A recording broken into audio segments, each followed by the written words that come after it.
ক্রীড়াঙ্গনে রাঘব বোয়ালরা একে একে পড়ছেন ধরা। রাজনৈতিক পরিচয় ব্যবহার করে দীর্ঘদিন মহিলা ক্রীড়া সংস্থার সভাপতির দায়িত্বে থাকা মাহবুব আরা গিনিকে আটকের পর রিমান্ডে নেওয়া হয়েছে। গিনির সহযোগী হিসাবে সব অনিয়ম দুর্নীতি করে মহিলা ক্রীড়া সংস্থাকে ধ্বংসের পথে নিয়ে যাবার অভিযোগ আছে ফিরোজা করিম নেলির বিরুদ্ধে। অর্ণবাপী রিপোর্ট। দুর্নীতিগ্রস্ত ক্রীড়া সংগঠকদের হাত থেকে মুক্ত হতে শুরু করেছে দেশের ক্রীড়াঙ্গন। স্বৈরাচারী সরকারের আমলে যারা একনায়কতন্ত্র প্রতিষ্ঠা করেছে ক্রীড়াঙ্গনে, তাদেরই অন্যতম মাহবুব আরা গিনি। ওদের ঠিকানা এখন কারাগার।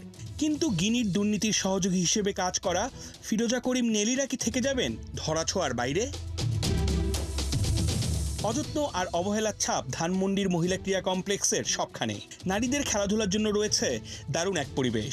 সবুজ ঘাসের মাঠ, সুইমিং পুল ও আবাসন ব্যবস্থা সবই আছে। উন্নত প্রশিক্ষণের মধ্য দিয়ে নারী ক্রীড়াবিদদের মান উন্নয়নই হওয়া উচিত ছিল লক্ষ্য, যেন জাতীয় এবং আন্তর্জাতিক পর্যায়ের জন্য তৈরি হতে পারেন বাংলার মেয়েরা।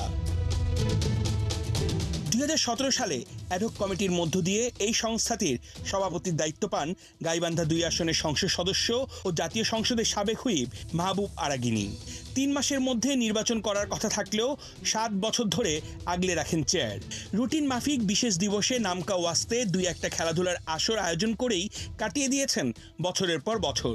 গেল 7 বছরে মহিলা ক্রীড়া সংস্থা থেকে উঠে আসেনি আন্তর্জাতিক মানের কোনো খেলোয়াড়। দিনের পর দিন পিছিয়ে পড়েছে নারী ক্রীড়াবিদরা।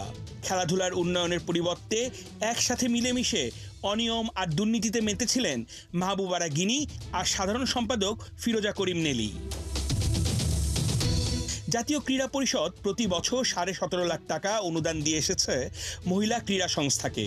সেই সাথে সাঁতার ও বেশ কয়েকটা ক্রীড়া প্রশিক্ষণ থেকে মাসিক নিজস্ব আয় রয়েছে লাখ টাকার ওপরে। খেলাধুলার উন্নতির চাইতে মনোযোগ বেশি ছিল দলীয় নেতাদের খুশি করার দিকে।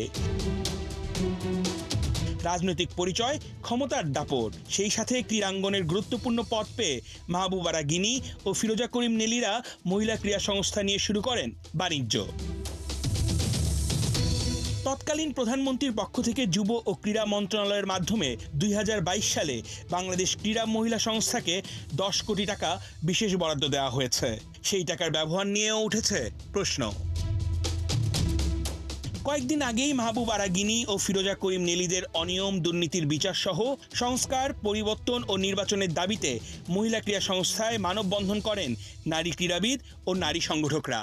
সবার একটাই চাওয়া, দেশের খেলাধুলাকে এগিয়ে নিতে ক্রীড়াঙ্গনকে করতে হবে রাজনীতিমুক্ত। অর্ণবাপী, 71।